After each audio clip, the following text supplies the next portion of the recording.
Welcome back to the Motorious Podcast. It's the month of March, the month of elves and tree leprechauns, because no, tree elves is what tree it elves. is. Yeah, because we got St. Patrick's Day this month. Yep, On the 17th. So we were just talking about that. We're really looking forward to meeting some tree elves and some leprechauns. Super excited. And what isn't elves is Elvis. Which that's where we got there. That's where our brains go. Yeah. Elves. Wasn't an elf, but Elvis He was is a big dead. guy. Yeah, Elvis is dead. No, I don't know. Maybe there's even a song about that, but we won't get into that. He may or may not be dead, but his no, he's dead.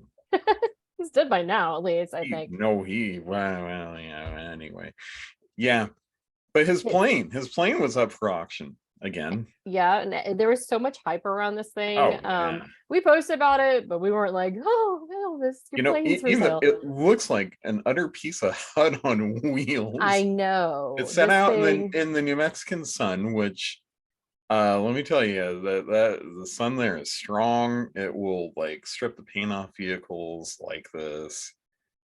Oof. Yeah. So it looks like they threw a lot of planes out there. We're hyping this up as if it was going to sell for millions of dollars. And I'm going to assume that there wasn't a reserve on the auction, which was probably a big mistake because it only sold for just over $250,000, which is like a fraction of what it was, less than half of what he paid for it new. And that's without inflation. Considering inflation, it's like a $4 million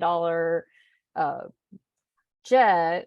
I'm still not sure that the buyer got ripped off, though. I mean, have you seen the cockpit? Yeah, it is a hoopty, and everybody thought that because like Elvis's name was attached to it, there was going to be this historical auctions. So maybe it wasn't. Maybe it was historical for like the least amount of money an Elvis vehicle like has ever pulled in, because of. Seriously. Hey, but it has crushed velvet seats. Oh, that is so, I don't know. Yeah. Interesting. I don't know. I would not want to sit on those. I'm just saying. I bet it's haunted. It looks haunted. It's a cursed plane. Yeah, the cockpit. Sorry, I didn't put a photo of the cockpit in there. I was going to. I wish we had some more images of this. They took almost every instrument out of the cockpit. I mean, it's just stripped. Yeah, like it's a shell. Plane. Yeah, I'm like, well, so, can you imagine the amount of money you'd have to put in this just to be able to fly it again? That's insane. I mean, just to be able to move it, like to transport it wherever it's gonna go. I think this plane is probably as good as it would be just to take pictures of it, because it's kind of got a cool aesthetic, like against the desert and the nice plains in the background. But beyond that, I don't know what the heck anybody's gonna do with it. I don't know. Part of me thinks it's appropriate that it's sat at the Roswell airport all this time. There you go. Roswell, the place of weirdness. Waiting for Elvis's alien form to come back. Yeah, that's what happened. He was abducted by aliens, and Definitely. There's the connection. Okay. Definitely. Tree elves. Tree elves. Aliens. That's where we got going on this month. So again, you listen to the Notorious Podcast. You're here with Elizabeth Puckett and Stephen Sims. Find us on Instagram at Elizabeth Puckett, or Notorious_Elizabeth. I should know my own Instagram by now, and then Stephen, what's yours? It's Stephen Sims 13. So I'm also on Twitter too. I do more on Twitter than I do Instagram. Yeah, he'll argue with you on Twitter. Like, no, I don't. I'm not argue with anyone. Don't come for him, please. I'll ignore you if you do, because I don't care. And I don't have a Twitter because Twitter isn't a real place. Neither's Instagram. Neither's Instagram. At least Instagram is pretty bitcher sometimes. I think Instagram's less real, but that's just me. Yeah. To each their own. All right, so let's get into these headlines that's been happening recently. So, I mean, we've been talking about 22-year-old crashes C5 Corvette into a house. Yep. We've been talking about Corvettes so much lately; it's ridiculous. Yep. The new Hellcat. The new Mustang. Hellcats get stolen. Mustangs hit things. The cops. True, but non-Hellcat Challengers crash into stuff. Yeah, that's true. Or like go flying into roundabouts. because they can't make the turn. too. Or fly into businesses in the middle of the night. Yeah. So this on Valentine's Day this year, happy Valentine's Day to Terry Dalton, the 22-year-old who hit he went around a corner in Talbot, Tennessee, and crashed into somebody's house, hit it so hard that there's foundational damage. So way to go, Terry. I mean, C5s aren't even that heavy of a car. They're 34,000 pounds or 3,400 pounds. 3,400. And they're absolute tanks. They're made out of lead. 34,000 pounds. Look at this lady over here. It's like, why is that a lady? I don't know. It kind of looks like a ghoul, but image is really too bad. pixelated. Maybe it's a tree elf. We found it. A tree elf caused the accident. Oh, the Mexican president. Yes, they're real. Okay. If you don't know what I'm talking about, look it up in the news. Yes. If you don't know what he's talking about, I don't know how you found the Motorious Podcast, because honestly, like, you're living in some obscure dimension that I'm not aware of. Yeah. So from Elvis, we should talk about this first. Micheal Jackson's former bodyguard wasn't dressed right at a Ferrari dealership. All right, guys. I mean, already, I'm going to give him a point off for wearing a Guess branded hoodie. Like, what self-respecting man wears Guess anything, especially like a big hoodie with it emblazoned all across it? Like, what are you, a walking billboard for Guess? Well, I mean, this guy, come on. I will say this. These are some fancy sweats that he obviously coordinated this outfit. This is not like, I wear sweats. I don't wear sweats in public. I just don't believe it. That's what I'm saying. Like, you went to a car dealer. I don't care. You could be a Kia dealership. You don't show up like this. You don't go publicly unless you're at the gym. I'm not a big fan of sweats in public, but this guy clearly coordinated this. It's really a very expensive outfit. Probably. And he's like, oh, people are judging me. Oh, the video, I don't even know. Like, he has Air Jordan pants, a Guess hoodie. Probably pretty what are those, like shoes. Air Jordan shoes or something? I don't know. I don't know labels. I don't know designer brands. I know that I wear jeans or a dress or like just appropriately when I go anywhere, even to like the grocery store. But if I'm gonna go buy a car, I mean, first of all, I want to look good when I leave in my car. I don't want to look like a slob. But then just going to a Ferrari, like they're already really judgmental. I mean, it's a Ferrari dealership. Yeah, and I thought everybody knew this by now, but apparently not. Yeah, so like, this guy would wear nothing less than a suit and tie to Ferrari dealership. Right? Like, and they probably still won't talk to you. Like, just make sure it's like a designer, like high-end, like an something, because they'll see right through you. Because these, they make more than you do. They're Ferrari dealers.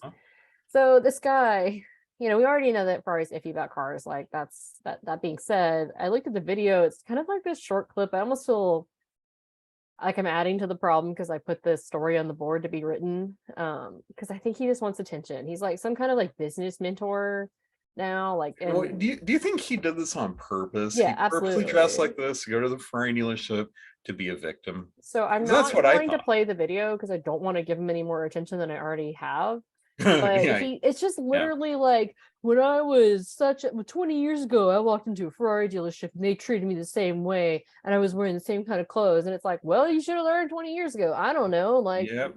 Youthful stupidity versus, so this guy is probably pretty classy because you can find him. I'm not going to name by name, and it's in the article if you want to go read it. It might even be below where I can even see because I have something else pulled up. Nope, it's not.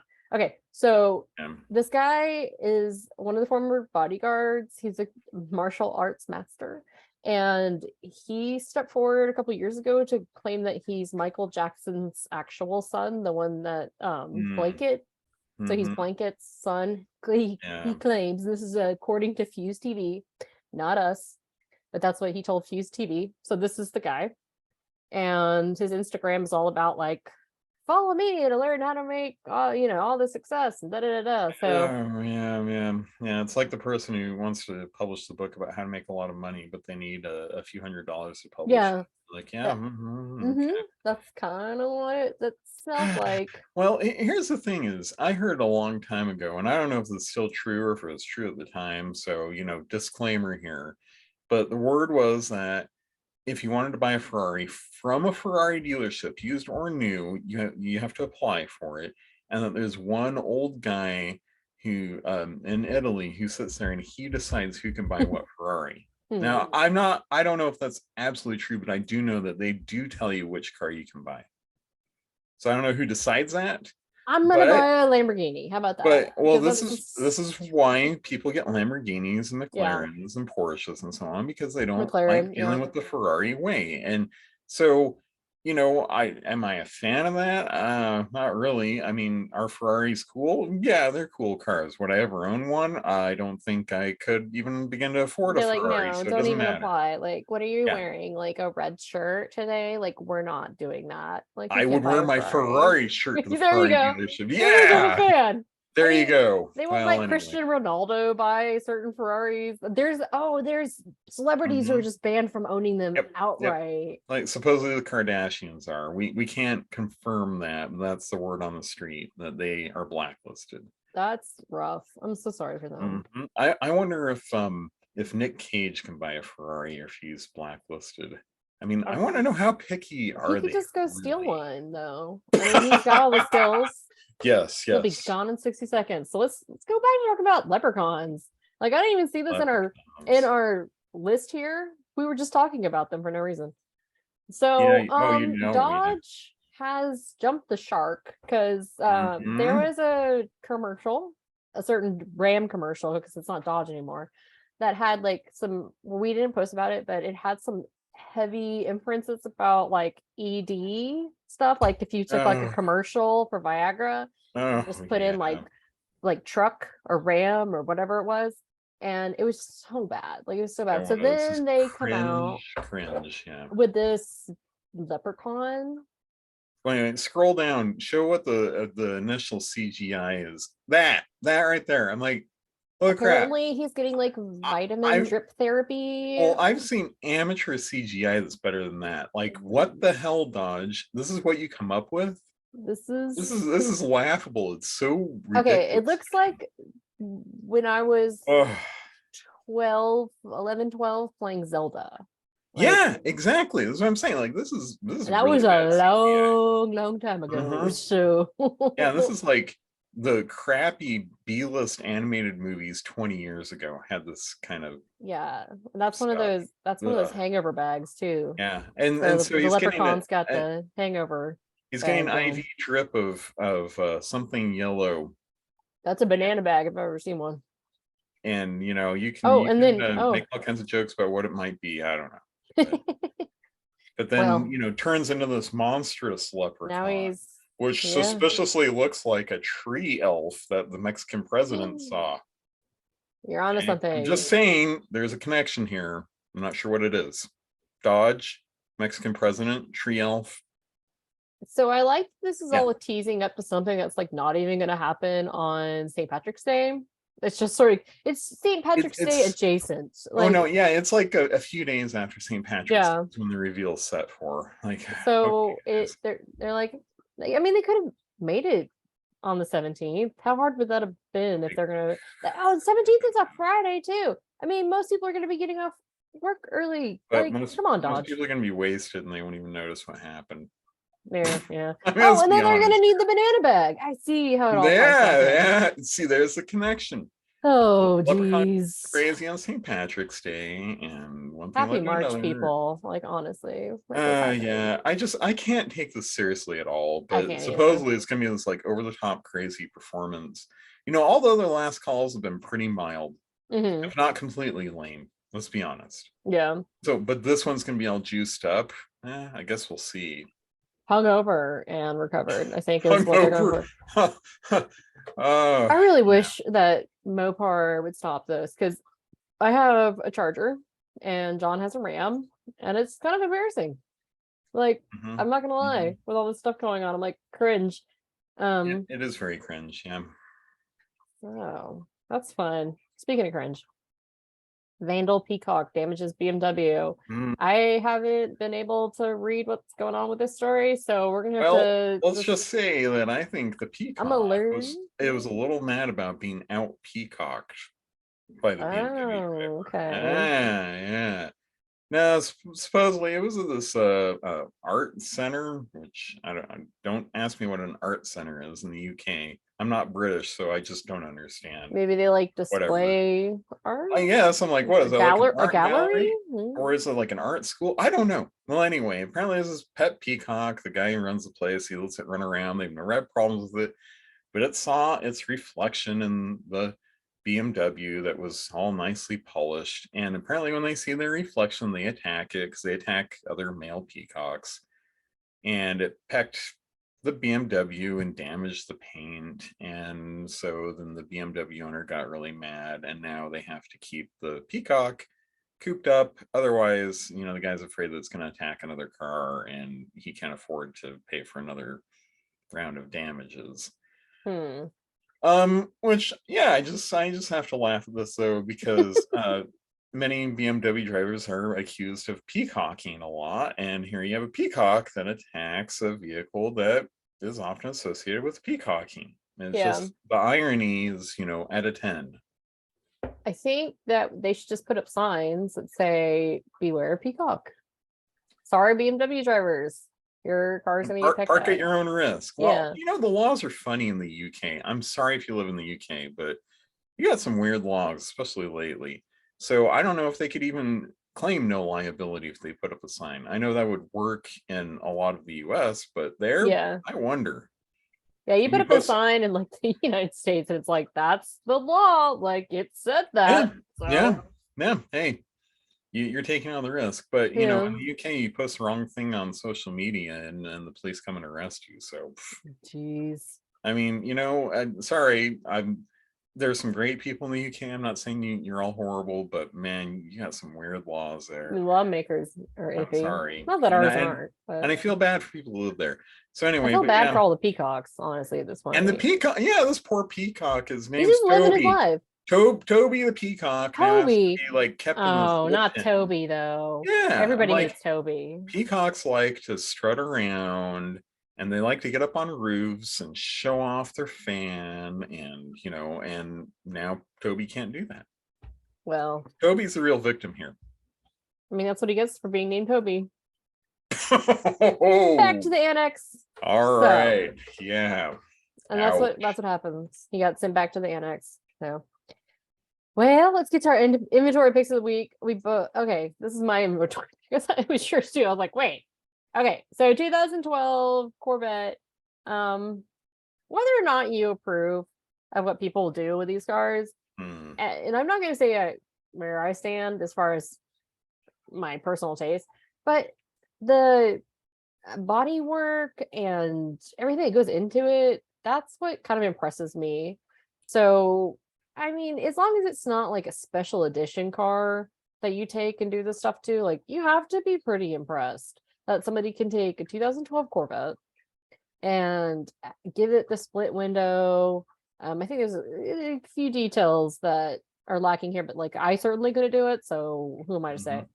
I mean, they could have put some knockoff wheels or something on there, but hey, whatever. Gosh, how dare they come all that way and miss the knockoff wheels, which weren't on the 63s, but whatever. Or maybe they were, I can't remember. But yeah, I mean, just the detail, the body work, like, I can't imagine how much time goes into making something like this. And it's a lot.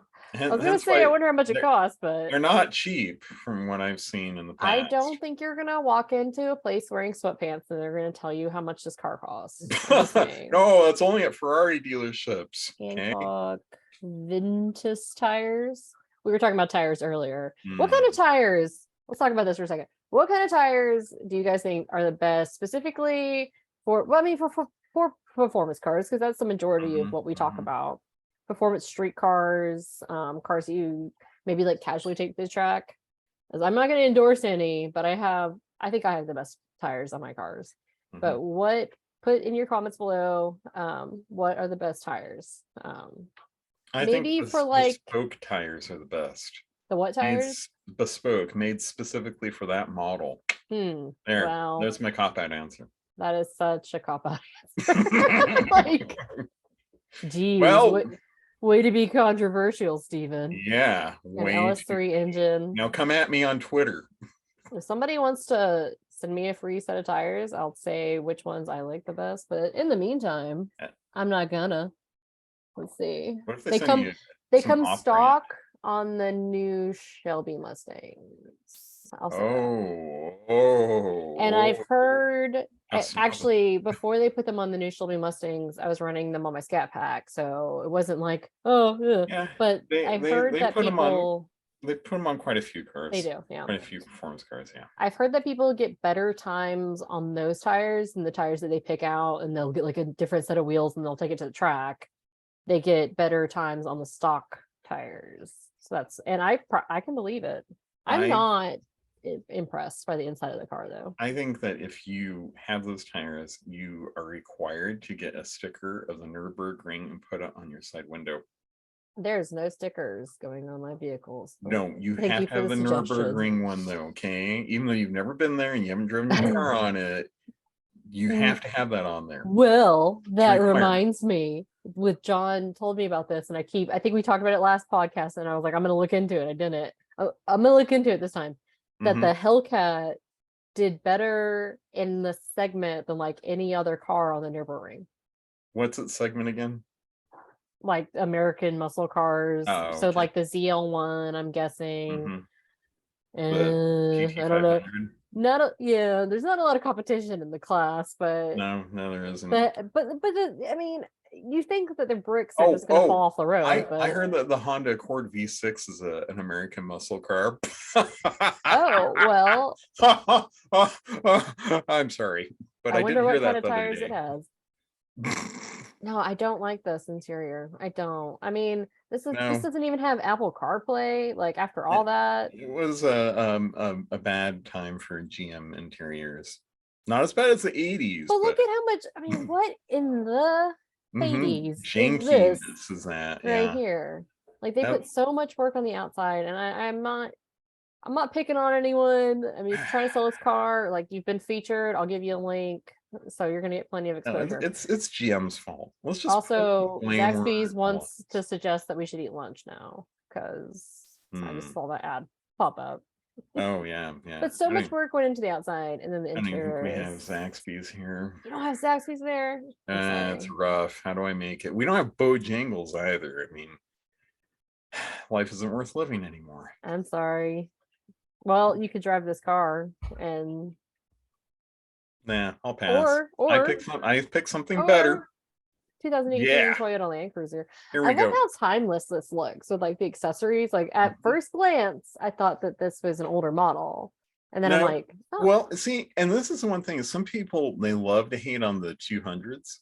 Because blah, too bubbly, blah blah blah. Okay, take off the bumpers, put on some steel bumpers like this. Right.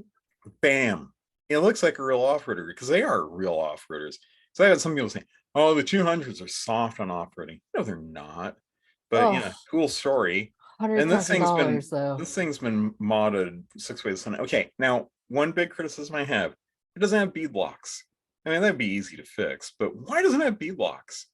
It is ran out of money. It's an overland build too. It has like a little canopy you can pull out, and overlanding's kind of cool. Goodrich tires. Those are good. We had those tires. on the Tahoe. Yeah, I think they're grapplers. But yeah, good tires. Okay, you got the traction mats. Okay, so what's the best on those on-road off-road tire? Put that in the comment. So comments. What's that now? Now, what's the best off-road on-road mixed tire? Mud terrain. If you're gonna really off-road, don't go with the hybrid. It's my opinion. But anyway. Yeah. But this is quite the vehicle. Did we both pick automatics this week? That's unfortunate. Well, these only common automatic. You can't get them in stick. You haven't been able to get a Land Cruiser in stick in a long time. Sorry. Yeah. Just the way it is. So I've never been off-roading. Really? Oh, I've never lived.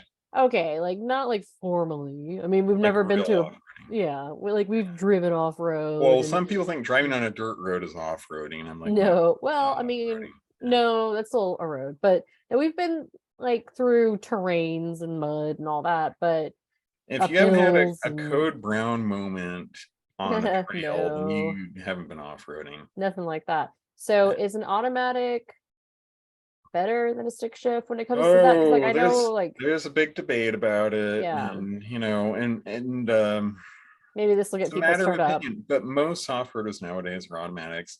The thing about automatics is you can have, you know, crawl control and features like that and so on. But back in the day, almost all the off-roaders were manual. So yeah, I mean, know.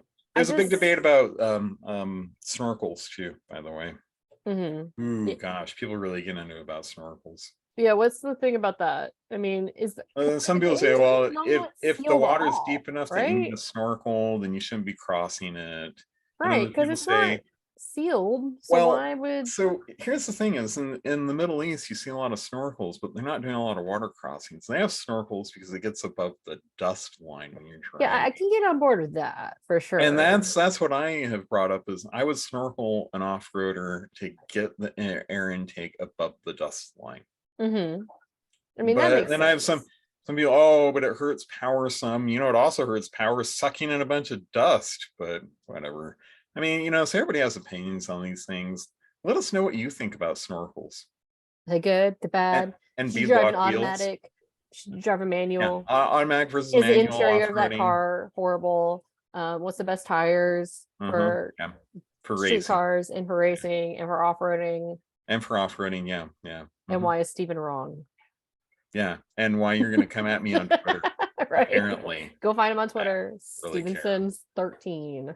Yep. So, all right, you've been listening to the Motorious Podcast. It's good to be back. Good to be March. Happy St. Patrick's Day. Enjoy creepy little leprechauns. It's my son's birthday month, so I have to give a shout out to Kennedy. Tree elves. Yeah. Okay, get it right. Come on. Tree elves. All right. Well, give us a like, subscribe, share. YouTube likes that. I don't know. YouTube likes all kinds of weird things. We'll be back to talk about cars.